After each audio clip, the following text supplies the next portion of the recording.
Ditahan-tahan untuk tidak mengetik sesuatu yang dibenci oleh Allah. Jangan sampai menyakiti orang. Tahan hidung, tahan mulut, terutama mulut jangan sampai bergibah. Mau siang mau malam tak boleh. Sampai kapan? Kalau tak sampai selama-lamanya. Jangan sampai setelah Ramadan kembali lagi, enggak. Jadi yang pertama amalannya adalah menahan Ramadan. Hati ditahan untuk tidak benci dengan orang. Berhentikan dulu hati. Biasanya orang memang mulutnya tak ngomong, tapi hatinya nengok orang itu jengkel. Itu yang pertama. Yang kedua, perbanyak surat sunat. Alhamdulillah, siswa siswi dan guru SMA 8 sudah melaksanakan sholat duha setiap pagi dari Rabu, Kamis, Jumat. Kami sarankan jangan berhenti di sini sampai 30 Ramadan nanti, atau sampai setelah Ramadan juga laksanakan. Yang paling baik juga sholat sunat itu dilaksanakan adalah sholat sunat tasbih. Kalau belum sholat sunat tasbih, silakan laksanakan. Kalau di siang hari sholat sunat tasbih terserah, mau pagi, siang, sore terserah. Kalau siang itu 4 rakaat langsung tanpa tahiyat awal. Setiap sujud, setiap duduk, istirahat, setiap ruku, setiap iktidal ditambah bacaannya Subhanallah walhamdulillah wa la ilaha illallah wallahu akbar 10 kali. Jadi selesai itu Subhanallah wa bihamdihi subhanallah, jangan naik dulu. Setelah baca Subhanallah wa bihamdihi, baca Subhanallah walhamdulillah wa la ilaha illallah wallahu akbar 10 kali. Lalu kemudian setelah itu barulah sampai 4 salam, sampai 4 rakaat, bukan 4 salam, 4 rakaat. Kalau malam 2 rakaat, 2 rakaat. Jadi nanti rukuknya panjang, lama, iktidalnya lama, sujudnya lama. Apa kata Rasulullah? Siapa yang sholat tasbih kemudian baca subhanallah walhamdulillah wa la ilaha, maka di surga ditanamkan 1 pohon kurma. Tentu kalau pohon kurma itu kan bagus, bisa tumbuh dan berbuah. Itu menurut Nabi SAW. Apakah nanti? Kita tetap percaya karena yang ngomong Nabi, bukan Nuruddin. Kemudian ada sholat tahajud, sholat taubat. Sholat taubat yang belum sholat taubat, yang merasa banyak dosa, yang merasa banyak pacaran, apalagi ganti-ganti cewek, ganti-ganti cowok, nah, itu kan banyak dosa. Sholat taubat. Kalau lebih bagus sholat taubat itu diawali dengan mandi taubat. Mamin muslimin yuslimu dzamban tsumma yatafakkaru tsumma yusalli rak'atain tsumma yastaghfiru. Kalau orang mau bertobat pertama harus mandi taubat. Mandi taubat seperti apa? Mandi seperti mandi besar. Mandi besar menghilangkan hadas besar, sebagaimana kalian yang laki-laki mimpi basah. Yang perempuan sudah selesai dari haid, maka mandi besar. Niatnya nawaitul husna min taubati sunnatillahi. Setelah mandi, mandinya di mana Pak? Terserah. Pakai kayu atau pakai ember, terserah. Nyemplung boleh. Nyemplung di mana? Di kamar mandi kalau besar tak apa. Di sungai boleh, mana sungai lagi? Itu kalau mandi sungai lagi kalian bukan dosa, yang kalian bisa hilang juga. Jadi terserah mandinya. Ada ibu-ibu nanya, lama hidup banyak dilihat, lama jam berjalan banyak dilihat, lama hidup banyak yang curhat. Apa kata Pak Ustaz? Saya ini tak tahu caranya mandi taubat. Ibu anak berapa? 5. Anak 5 tak pernah mandi besar. Oh, kita betul. Itulah. Jadi setelah mandi sholat 2 rakaat. Nah, setelah sholat taubat 2 rakaat, barulah beristighfar. Istighfarnya gimana? Terserah. Astagfirullahaladzim boleh. Yang panjang ada namanya sayyidul istighfar. Man qalaha lailatahu famata dakhala jannah. Siapa yang baca sayyidul istighfar malamnya kemudian mati sebelum subuh, masuk surga tanpa hisab. Wa man qalaha yaumahu wa mata qabla yaumihi. Kemudian siang hari dia baca sayyidul istighfar sebelum maghrib, sebelum terbenam mati dia, maka dia masuk surga tanpa hisab. Bagaimana bacaannya? Allahumma anta rabbi la ilaha illa anta khalaqtani wa ana abuka wa ala wahdika wa amrika mastata wa a'buduka bi nikmatika alayya wa a'udzu bi fawqika fa inna la yadurru illa anta. Di mana itu ditemukan? Di Google, ketik Google. Habis itu setelah itu taruh di kamar, taruh di kompor. Kalian kalau masak mie sama itu sama telur, sambil baca Allah atau kita hafal juga. Ambil printinan itu dibakar, masukkan ke air tanpa minum, mati kan? Minum araknya kertas. Setelah itu baru istighfar, barulah insya Allah tobat kalian akan diterima. Jangan nunggu besar dulu, jangan nunggu lulus dulu bertobat. Nanti mati sebelum tobat. Itu yang kedua, berarti berbanyak sholat. Yang ketiga, minimal hatam sekali baca Quran. Baca Quran kenapa? Imam Syafi'i dalam Ramadan itu hatam 60 kali. Berarti kalau 60 kali hatam, setiap harinya 2 kali hatam. Pak, setiap harinya 2 kali hatam, 30 juz, berarti 60 juz kali 30 hari, makanya 60. Kalian yang masih kuat, mata masih berbinar-binar, badan masih sehat, jangan sampai tak hatam, cicil 1 hari 1 juz, malamnya setengah juz, siangnya setengah juz, insya Allah sampai Ramadan. Karena ini amalan yang paling baik. Rasulullah juga hatam 2 kali, setor ke malaikat Jibril ketika Ramadan terakhir. Setelah itu meninggal Nabi SAW di bulan Rabiul Awal. Ramadan, Syawal, Dzulqa'dah, Dzulhijjah, Muharram, Safar, Rabiul Awal. Berarti 6 bulan dari Ramadan Nabi meninggal. Berarti Ramadan terakhir Nabi menyetorkan pada Tuhan. Setelah begitu, setelah Al-Quran apa itu? Perbanyak sedekah. Man fattara sha'iman kana lahu ka'ajri shaumin. Siapa yang memberikan takjil, maka dia sama mendapatkan pahala 1 kali puasa. Maka kalau ingin mendapatkan pahala bukan hanya sekedar ratusan ribu, bukan hanya sekedar jutaan, tapi triliunan pahala, triliunan puasa, maka perbanyak sedekah. Salah satunya adalah memberikan takjil kolak. Kapan ngasihnya? Jam 6 sore. Jangan pula jam 1. Nggak ada gunanya jam 1 itu, karena kita makan cireng, makan kerak telur, makan macam. Ngasihnya jam 6 sore. Kalau kalian puasa sehari dapat 1 kali puasa. Tapi kalau kalian puasa sehari ngasih takjil kolak 10, maka kalian sehari dapat 11 puasa. Hebat atau hebat? Bisa lebih banyak. Makanya banyak orang-orang kaya yang ngasih makanan parcel nasi bungkus di masjid-masjid itu. Karena mereka ingin mendapatkan triliunan pahala puasa. Dan yang terakhir apa?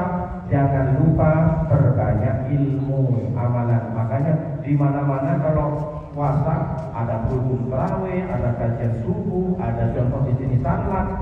Bahkan bagi mahasiswa yang salat, ibu-ibu di luar pesantren bilang.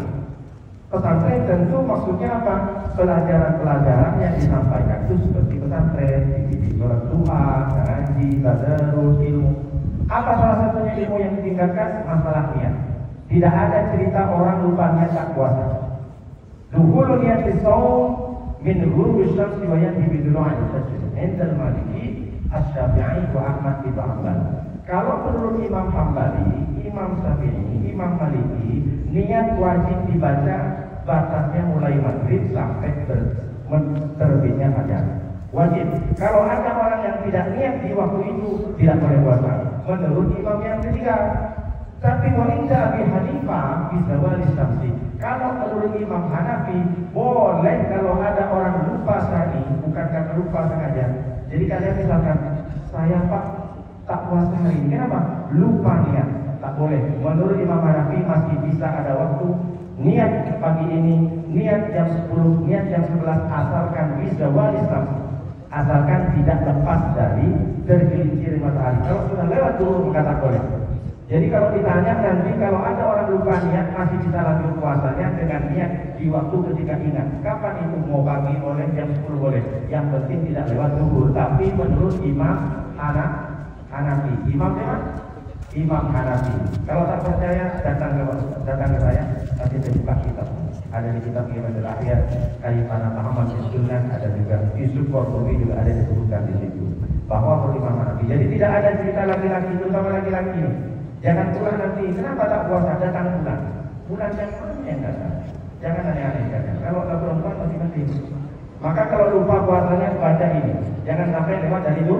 Itu yang pertama tentang ilmu fikih dari puasa. Yang kedua, ini perlu dihindari. Jangan sampai kalian sikat gigi pakai pelusap, pakai enzim, pakai sensoden sebelum lewat dari zuhur. Kalau sebelum zuhur masih penting.